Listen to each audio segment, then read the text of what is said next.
Personas que no duermen porque no quieren, porque no duermen, porque tienen demasiada fe. Empecemos por contar quiénes eran los asemetas. Alejandro de Constantinopla nació a fines del siglo IV en una isla del Egeo. Fue un soldado en la guardia de Constantinopla. Y de él se dice que se encontró con un pasaje bíblico que lo perturbó. El pasaje decía: anda, vende lo que tienes, dalo a los pobres y tendrás tesoro en el cielo.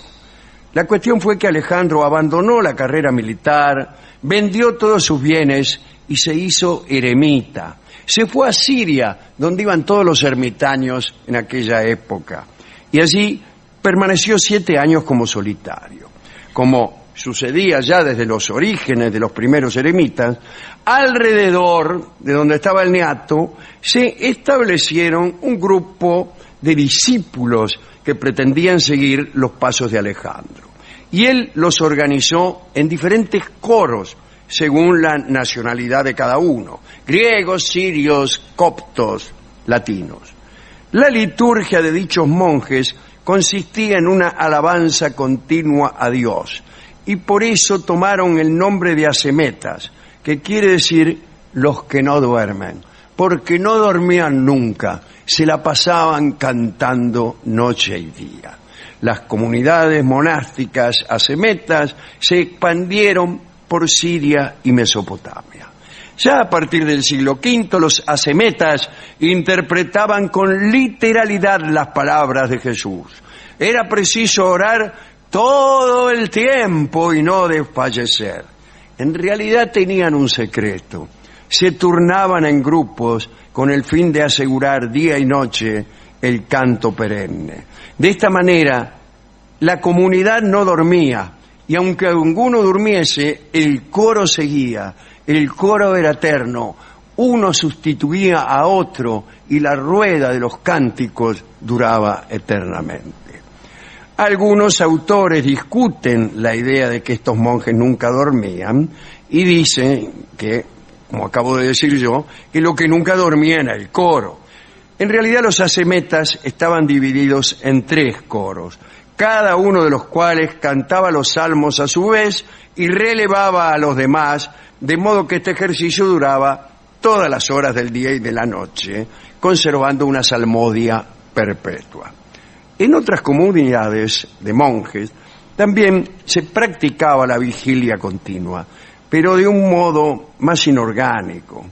Parece que muchos monjes temían dormir de noche, le tenían terror a la noche porque para ellos la noche comenzaba pronto. La observancia de ciertas reglas los obligaba a retirarse temprano. Y luego eran largas y peligrosas. ¿Por qué? Porque la carne, disculpen ustedes, durante las horas nocturnas escapaba en sueños al control vigilante del alma. Y entonces soñaban con cada cosa que se iban al infierno, se iban. Los monasterios de los siglos XIII, XIV y XV estaban poblados por seres insomnes. La solidaridad nocturna entre los monjes implicaba vigilias y guardias. ¿Para qué? Para despertar a los que se dormían. Cualquier movimiento era un movimiento de perdición. Entonces había que despertar al monje antes de que fuera atacado por los demonios. Los religiosos, espantados por los sueños que los vencían, despertaban y corrían a confesarse y se entregaban a espantosas flagelaciones para purificarse. Famoso personaje sin sueño fue don Pedro de Alcántara, que se jactaba de no haber dormido nunca. Sus vigilias constituían el aspecto más notable de sus mortificaciones. Por tal motivo fue elegido protector de los serenos y los guardias nocturnos. ¿Cuál es el santo protector de los serenatas? Pedro de Alcántara. Pero volvamos al caso de otros ascetas. Había hombres que se entregaban individualmente a la vigilia. Ahí está San Doroteo. Cuentan que tampoco durmió jamás y que tampoco ni siquiera se acostó. Vivía parado como un vigilante de provincia. Pasaba las noches haciendo cuerdas con hojas de palmera en el desierto de la Tebaida.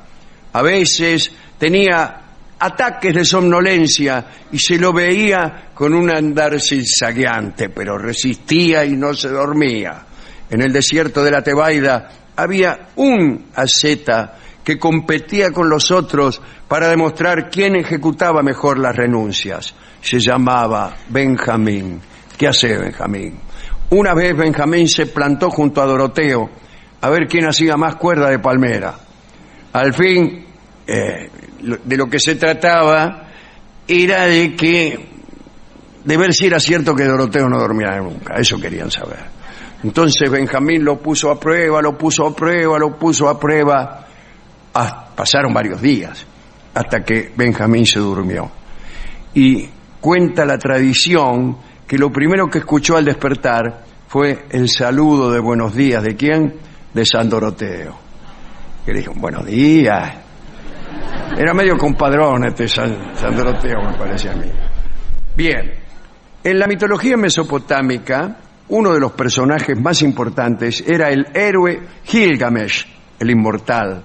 Y uno de los más famosos episodios, el más famoso, es aquel en que Gilgamesh busca la inmortalidad. Abandonó su reino, fue a buscar a un hombre llamado Ushnapishtim, que era el Noé de los asirio-caldeos, el único que había recibido de los dioses el don de la vida eterna. Bueno, después de hacerlo andar de acá para allá como zapallo en carro, Ushnapishtim le dijo, mirá, la única forma de conseguir la inmortalidad es estar despierto 7 días con sus noches. Vencer al sueño equivalía a una transmutación de la condición humana y el paso a la vida eterna. Pero Gilgamesh fracasó. Se quedó de apolillo, y al despertar triste por su derrota, en lo que él pensaba que era la única posibilidad de ser inmortal, lloró. Después, más tarde, Utnapishtim se compadeció y le reveló finalmente a Gilgamesh el lugar en donde estaba la planta que confería la inmortalidad y que no tenía nada que ver con el sueño. Era una planta que estaba en el infierno. Otro día contaremos esto. Primera Guerra Mundial, 1915. Sí, el soldado húngaro Paul Kern ingresó al hospital en un estado que los doctores catalogaron como coma irrevocable. Pero, con fortuna, logró despertar del coma. Pero despertó para no volver a dormir. Parece que el tiro que le habían pegado había eliminado parte del lóbulo frontal del cadete, era cadete, y esto le provocó no poder volver a conciliar el sueño. Y así los médicos le pronosticaban todas las semanas 2 o 3 días más de vida. Usted tiene 2 o 3 días de vida y se va a morir. Pero los días pasaban y Paul Kern continuaba sin poder dormir, sin tener la necesidad de hacerlo y sin morirse. Los médicos intentaban buscar una explicación a este extraño caso, pero no encontraban ninguna. Así que lo dieron de alta y lo dejaron que se fuera. Y Paul se trasladó a Budapest, hacía una vida normal, iba a muchos especialistas para dar una solución, pero ninguno pudo dar respuesta al misterio. Al tipo no le quedó más remedio que asumir que debía aprovechar la vida nocturna, lo mismo que aprovechaba la diurna, todo el día laburando en el ministerio, y a la noche se la tomaba a todos los cabarets de Budapest. En 1955, algunos creyeron que por fin se había dormido, pero en verdad se había muerto.